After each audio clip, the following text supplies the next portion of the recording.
अंडे खाने वाला, मांस खाने वाला धर्मात्मा हो सकता है क्या? मुर्गी की टांग चूसने वाला धर्मात्मा हो सकता है क्या? अरे जो धर्मात्मा होगा वो किसी जीव की हत्या ही नहीं करेगा।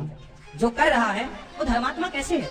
हमारा धर्म तो ये कहता था कि हम चींटियों को भी, तुम्हारी दादी अम्मा आटा डालती थी, चींटी की भी हत्या ना हो, पक्षी को दाना। हमारे देश में एक राजा हुए हैं शिवी, उनकी गोद में एक कबूतर आकर गिरा।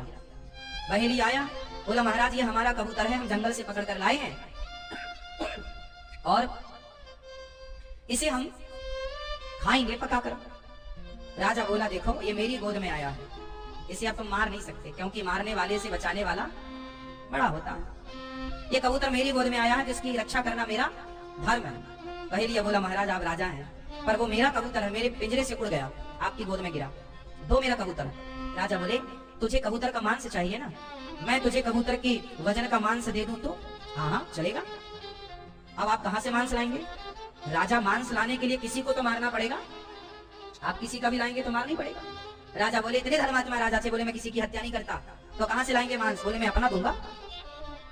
एक तराजू बांधी गई, तराजू के एक पलड़े पर कबूतर को बिठाया गया कि इसके वजन का मांस बहेलिया को इसको देना। तो राजा ने अपनी जंघाओं का, जांघ का मांस काट के तराजू में रखा तलवार से, पर कबूतर थोड़ा भारी था। दूसरी जांघ का मांस रखा, पता नहीं कबूतर कैसा मायावी था, फिर भी वजन कबूतर का ज्यादा, बराबर नहीं हुआ। सारी सभा लगी है, सारी दुनिया देवता देख रहे हैं कि वाह ऐसा राजा कि कबूतर के प्राणों की रक्षा के लिए अपने शरीर का मांस चढ़ाया जा रहा है। राजा ने अपनी छाती का मांस काट करके रखा तलवार से, फिर भी उसका वजन ज्यादा। राजा ने अपना एक पांव काट दिया, पूरा पांव रखा, फिर भी कबूतर का वजन ज्यादा। दूसरा पांव रख दिया, अब देखिए एक राजा अपने पांव काट दिया कबूतर के प्राणों के लिए। ये वो देश है।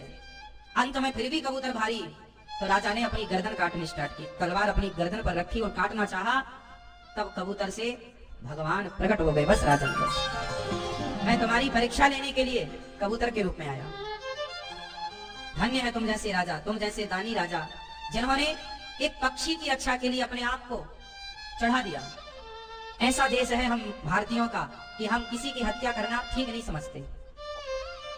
क्यों जी? किसी को मारना, हम तो दुश्मन को मारना ठीक नहीं समझते। पृथ्वीराज चौहान ने मोहम्मद गौरी को पकड़ लिया, बंदी बना लिया, क्या मार नहीं सकते थे? पर दुश्मन को भी नहीं मारना, जा छोड़ दिया। ऐसे 17 बार पकड़ के छोड़ा। ऐसे दया हमारे यहां है, इसलिए जीव मात्र पर दया। आजकल ना लोग कुत्तों को, कुत्ते का मांस खाते हैं, कुत्ते को बिल्कुल गर्म पानी में डाल देते हैं, उबलते पानी में, जिंदा जिंदा